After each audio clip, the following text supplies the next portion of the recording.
It doesn't feel like I read 18 books, but I did have a bender of about 6 audiobooks in one weekend.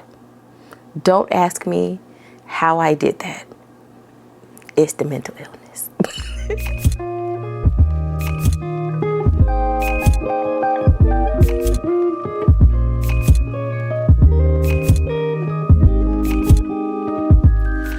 What up, Search fam? Sade here. Welcome back to the channel. If you are new, my name is Sade. I'm out here curating and co-curating a cool ass life, and it's time for my August reading wrap up. Now, whether you are new to my little corner of the internet or you keep coming back but have not hit the subscribe button, why are we waiting for to do that? All right, y'all. I don't know what happened with the month of August, but as soon as July 30, 31 hit, everything just like went warp speed, and now the school year has started and we're speeding toward the last quarter of the year, but here we are, I guess. So you all know how this goes. We've got a stack of our physical trophies right here. We have our handy dandy iPad with the storygraph info, and we're going to try to get through this quickly because this is actually the second time that I am recording this, and the first time there was no sound. So here we go. I read, according to Storygraph, 18 books. It doesn't feel like I read 18 books, but I did have a bender of about 6 audiobooks in one weekend. Don't ask me how I did that. It's the mental illness. But I don't know, it's just been feeling weird. Like I haven't been reading as many books, but I actually have been sort of reading, I guess I won't even say my normal amount of books, but I have been reading avidly as per usual. At any rate, we'll get started with the physicals. I told you that we were going to read The Heat of Us, and my second read did not disappoint. This is in the Bond Dissolution Omegaverse. This is Juno's bestie, Hazel. Hazel was in the Bond Dissolution trials with Juno, and now she is a adult content creator and living on her own. Doesn't want to have a pack or anything like that. But girl, the fates have other plans for our girl. She ends up working with an alpha who's also a content creator. Come to find out, he's one of hers, as well as Juno's brother Ben and Alex, who works at the security desk of her apartment complex, and they are so cute. It's a really fun time. But what I really appreciate about Hazel, one, she's badass. I love her even more than Juno because she's funny and irreverent, and she's one of those people that is taking her life in her own hands as best as she can. And she comes from highly religious parents, and her whole backstory is like ciao. So very good. You know how I feel about the Bond Dissolution and Omegaverse if you've watched more than one of my videos. Pick it up. Like, this is to me a must read. This finally happened. We finally read Children of Anguish and Anarchy by Tomi Adeyimi. Shouts out to T Baby, my bestie, because she's the one that texted me, was like, we're doing it. And so we ended up reading the book together and texting each other as we were reading, which was a lot of fun. Now, I will say about this book, as a wrap-up of the trilogy, I was not satisfied with it. It is, as you can see, not as thick as the other 2 books, and to me it felt rushed. It introduced so many new things into the world. There are 2 additional communities that get introduced in the 3rd book and fleshed out and all the things. So I feel like I would have liked that to become more of a thing into 2nd book, because introducing colonizers, abducting Zelly and Zane and Amari, and then you have this other community, New Gaia, who's similar to Orisha. that was like strange because the first two books are so insular, and the third book opens up this whole world, and it ends very quickly, and the resolutions come too quickly and not quite in a satisfying way to me. What I did love is that New Gaia is based on Brazilian culture and Afro-Brazilian religions, so I appreciated that. Reading the Portuguese in there, I was like, okay, come on polyglot.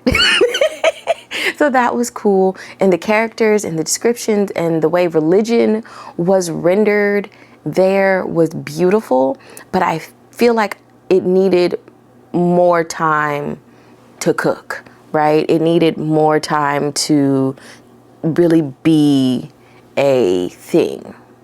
It would have been good to stretch the interactions, especially between the two new communities, over 2 books and the colonization piece, because that as a sort of way of wrapping up the ends of the war was just deeply unsatisfying to me personally.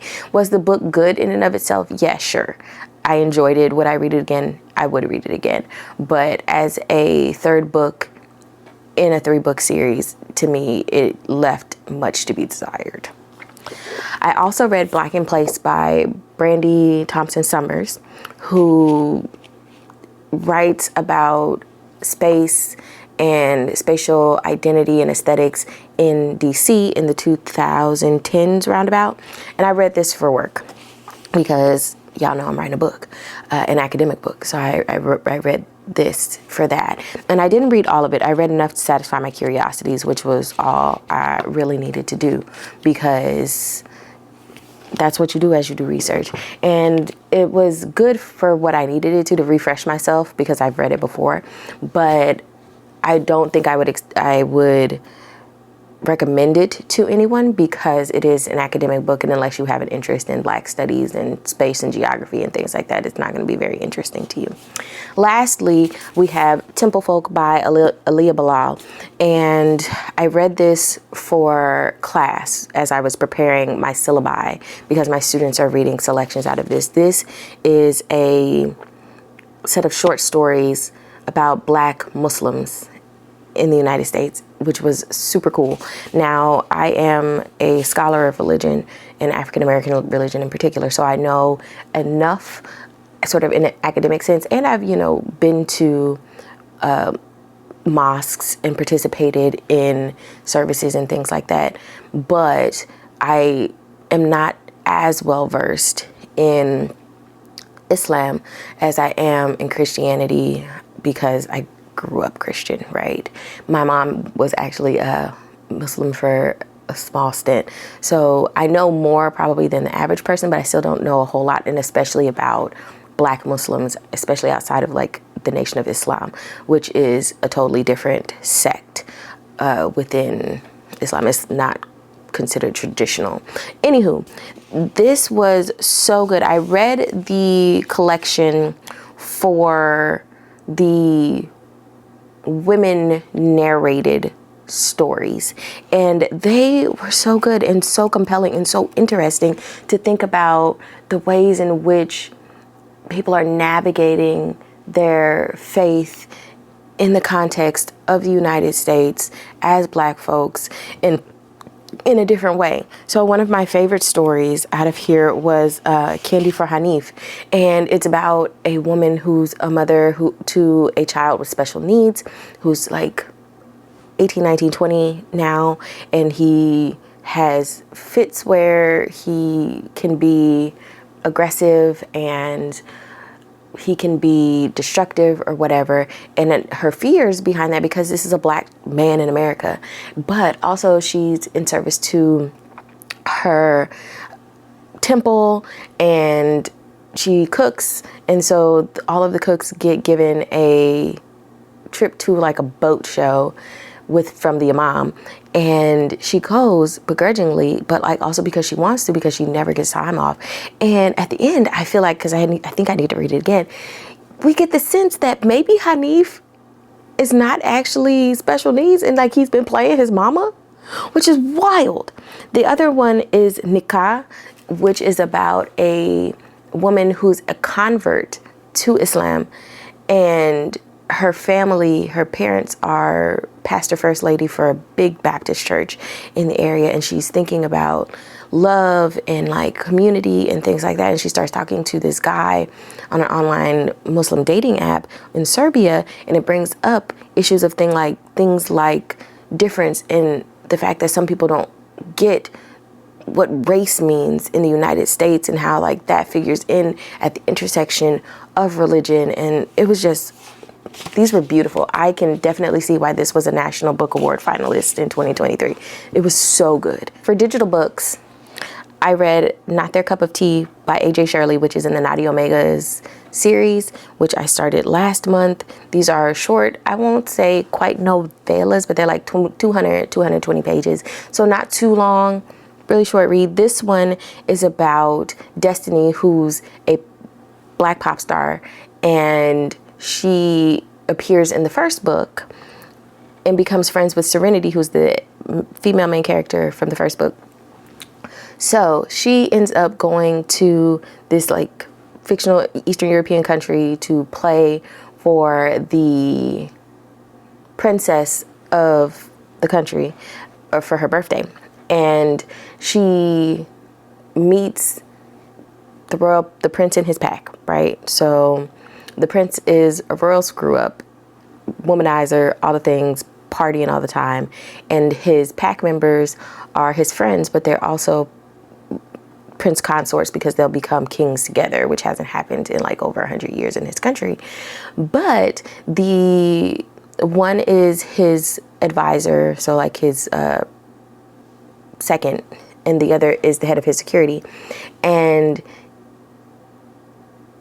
he and Destiny, they hate each other because he walks into her room drunk the first night she's there. She's trying to go to bed, and he's like, oh, my friends sent me a stripper or whatever. And she's like, excuse me, I beg your finest pardon, sir. And his packmates have to drag him out because he's being embarrassing. And he totally puts his foot in his mouth. And they antagonize each other through probably the first third of the book, denying their sort of attraction to one another. And of course, the other two pack members realize that she's their mate, their fated mate, and she is an Omega who is likely demisexual. That's the coding, at least. And so she's gotten the moniker Ice Queen because she's turned down so many prestigious packs because she's just not interested. And even though she wants a pack and she wants to be loved and all the things, and then she meets the prince and he's on her nerves, but she's attracted to him and the other two, and of course shenanigans ensue, and it's very cute. I'm looking forward to the third book because the third book is one of the packmates' sister, who also befriends Destiny and knows Serenity. So that's really cute. I also read Once Upon a Pack by Ari Wright, which is the Royal Verse #1. And it's a Cinderella retelling. We have a pack of 3, again, prince, 2 friends who are also going to end up being kings that are also royals, like one's a baron and one's a duke or something like that. And then the female main character is a maid. And she's a maid because she had to take over for her mother, and her mother dies, and she's the evil stepsister, and stepmother comes in the form of her aunt and cousins. And so her and the prince were childhood friends. He sends her away because he's like, I could never be with her. I can't, because of who she is and, class things.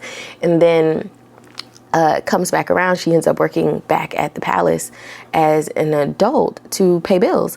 And she thinks she's a beta because of trauma and misdiagnoses, which says a lot about like medical systems. I actually like the sort of themes of the story, although the story in and of itself was just kind of mid for me. I also did, as a digital book, The Friend Contract, which is the Hamilton Brothers #1 by Dria Andersen. This is another shifter, fated mates romance. We got a bear shifter and a panther shifter. So Gabe is a bear shifter. His best friend Naomi is a panther shifter who's a Zeta in her pack, which means she pretty much emotionally regulates the whole pack. And he knows he knows that she's his fated mate. She don't believe it because of a whole lot of things that weren't quite fleshed out very well, but he convinces her to fake marry him so that he doesn't have to get married to who his parents have arranged for him. That's not actually true. And so it's that. I didn't like it very much, but I got it on a rec that I was watching. And then lastly, for digital books, I read A Pack for Winter, which is also by Eliana Lee. That's in the Cozy Verse. It's number 2, which is a set of novels that were written by a few writers together. So this one is like Christmas themed, and Ivy is an Omega. She had a bad breakup because her asshole boyfriend didn't like that she didn't put him first, and like the idea of being together and being a pack and just like the Omega things. But she loves to teach because she's a 5th grade teacher, so she loves her job. She puts her energy into her job and she doesn't want to quit it and all these things, and it ends up really messing her up because he tells her pretty much that she's defective. And so she catches the eye of Rome, who works with her. He's a music teacher, and his partner James, who's a beta, I think. And then I think Logan is the 3rd guy, who's one of her sort of like childhood associates. They grew up together. And so it's them, the three guys, trying to get together and convince her that they really want to court her and all the things, and it's very sweet. I thought it was very cute. Was it as well written and compelling as Bond's Dissolution of Megaverse? No, but I like Eliana Lee's writing, and I'm gonna stick beside her. Now, in terms of audiobooks, I'm gonna tell you, I took these audiobooks down. I already told y'all. And so I did The Fake Mate by Lana Morgan. I know we're seeing a continuation of September. I read a lot of Omegaverse again this month, and Fated Mates things and why choose. So The Fake Mate is about 2 doctors, Noah and Mackenzie, who end up fake dating because Noah doesn't disclose his status as an alpha because he doesn't think it matters, and he doesn't want people to think that he can't do his job because he's actually a brilliant surgeon. But rumors start going around about that. So, and Mackenzie's grandmother is on her ass to date. So she comes up with this harebrained scheme, like, we'll fake date, you'll meet my grandmother, she'll be satisfied, and you keep your job. And it was so cute. It was so sweet. The intrigue about who's starting the rumors and trying to get Noah fired. Child, at the end I was like, ooh, my nerves are bad. So it was really good. It's a fun time. I also read Ruined Secrets by Neva, which is in the Perfectly Imperfect universe. This is one of my book camp books. And it was fine, but the age gap really had me messed up because it was like 19 and 36. And though the male main character fought it the whole time, and the female main character actually did not give 19-year-old, she gave more like 24, 25-year-old in terms of her calculations, her machinations, and her maturity about being the granddaughter of a Don, right? So this is also Italian mob. Now, what ends up happening is they get arranged married because her granddaddy is the Don, and the male main character is, I think his name is Dominic. Don't quote me on that. But he is like the second in command. So granddad has a stroke. He's like, child, I'm gonna die. So we need to put things in place before I get out of here so that there's not a runner for who's going to take over the business. So they get married, even though she's been in love with the male main character forever, ever since he saved her from drowning when she was 6. And he was like probably like 18, 19, right? And so it was fine. Neva Alta writes a good, simple mafia light, so it was cool. Audrey and Bastard Just Friends by Tia Williams was excellent. I enjoyed it so much. I did it as audiobook. The audio reader were really good. And this picks up from 7 Days in June. It's about Audrey, who's the daughter of Eva from 7 Days in June. Child, Eva was on my nerves. The parents were not parenting. But it was an excellent YA romance. The romance with Swoony. Tia Williams really does her thing. Audre is trying to get ready for her senior year. She's trying to write this self-help guide for teens so that she can stand out in her college essays. She's excited about going to California with her dad. Come find out, dad's new wife gets pregnant. He's like, you can't come out here. And her whole summer is shot shit. And so her best friend is like, you need to figure out some things to have actual experiences to help you write this book. So she enlists the help of Bash, who's a transfer student that was a senior and just graduated. But the streets be talking about him. He for the streets, apparently. But he's just very carefree and like whatever. And so she enlists him to help her with these experiences, and they get closer and they become friends and they like develop an attraction for each other. And it's so cute. Well done. Very swoony. Read it. I did That Time I Got Drunk and Saved a Human, which is Mead Mishaps 3 by Kimberly Lemming. We know that I am a Kimberly Lemming stan. So this is Cinnamon's sister Cherry's book, the third book. And Dante is her love interest. It is hijinks and shenanigans because Cherry has been missing for 5 years. She was kidnapped by a water dog and taken to a very old dragon. And she's been there for 5 years. Dragon don't talk to her, but he won't let her leave and won't take her back home. And so she's been going stir crazy. But Dante leaves Boo Hale to go find his own mate because he's tired of seeing the youngins because Dante's like 700 years old. And he's like, I'm ready for my own mate. It's probably going to be a human. He doesn't do very well with humans because he's so surly. He's so surly. And so he goes to visit this dragon who's a old friend of his late parents. And so this is when he meets Cherry, and Cherry drugs him to try to get him to take her away because she doesn't think dragons are friendly because she was stolen by one, essentially. And so it's them working through the fact that Dante's not very good with people, just generally speaking, and trying to get her to fall in love with him and trust him. And she's just like, I'm just trying to go home, but I'm not going to tell you where my home is because you might try to kill everybody. It's funny. It was funny. Now, I also did Capone, which is season 1 of the Delgado family by Jahquel J. I did all 3 books. Now, I will say, the writing was just okay to me, but the drama, the story in and of itself was compelling enough for me to take down all 3 of them books in a weekend. And so this is another sort of like gangster romance situation where the main character, Erin, she watches her family, her dad unalive himself and her mother, and she's taking care of her brother. Her brother's a teenager, and you know, teenagers, they be on one. And she catches the eye of Capone, who is, you know, he's a don of sorts.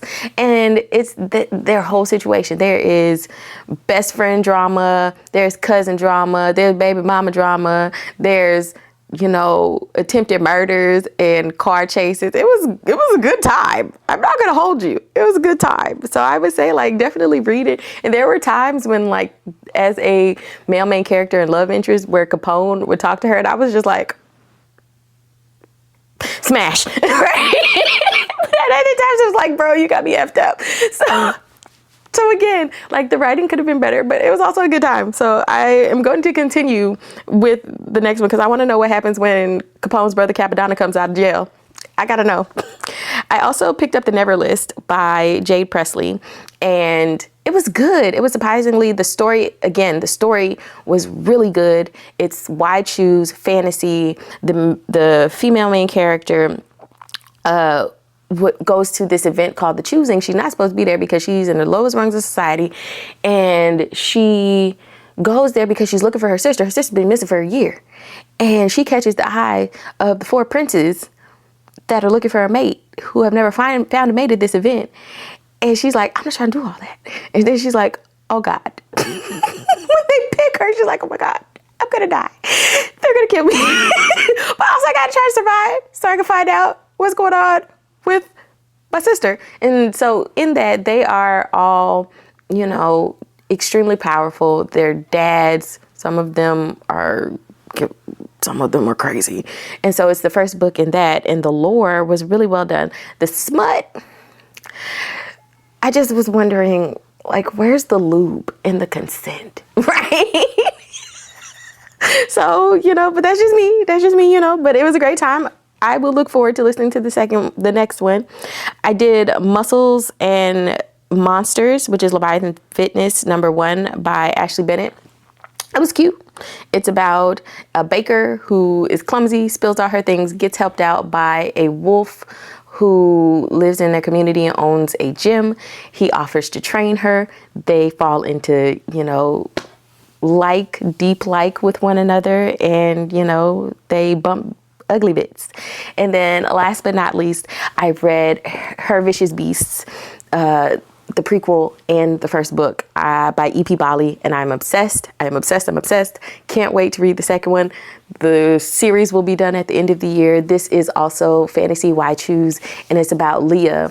The first book is just a mess, child. The first book, Leah is 20, and she's trying to get up from under her dad because she's the disgraced heir to the serpent entity, family, whatever, because there's these 8 families of shifter beings, and so her dad is the king of the serpents. He's horrible, child. He is horrible. He could go to hell. I hope he dies. And so she gets sent because she did not present as a serpent, but as something else that she's not supposed to be. And so they've been hiding her out. She's been living on her aunt's property in like this little shack situation and working and things like that and paying bills. But also she's developed all of these skills as a healer, which she should not have like multiple gifts, but she does because of what she is. And so she's sent down to this rich eagle shifters to heal this unknown beast that he's keeping in his basement. Come to find out, he has 3 other prisoners in his basement. They're all brothers in a pack, but they are different types of shifter families. And the other thing that's wild is she has fated mates. She knows she has 5 fated mates. She has like a mark about it, but she can never find who they are because what she is, because all of them are different species, and that's not supposed to happen. And just shenanigans ensue. Once she heals this other beast, she's told she got to marry the old eagle shifter that owns the place, and that her father sold her off. And then there's a fire and the guy dies, and now she on the run because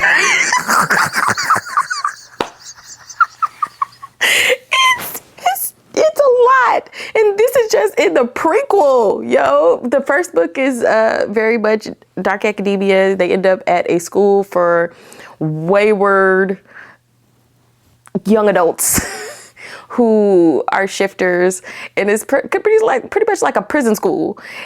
And she's there. She tried to lay low, but her mates are also there because they're hunting her. They made an agreement with her daddy to bring her back because they mad because she's not going to go with them because it would blow her spot up, and they don't get that. You know what, men? Anyway, it was fantastic. It was a great time. I'm really looking forward to reading the next book. I bought the audiobooks because the audio narrators were so good. It was like full cast, and I loved it. Like, I haven't been that excited about an audiobook since the Ruinous Love series, but I'm so tuned in. That was my August. It was a great time, y'all. As always, friends, don't forget to like, comment, subscribe, tell a friend about the channel, talk to me in the downstairs area and tell me what you read in August or if you're going to pick up any one of these, and I'll see you in the next one. Bye.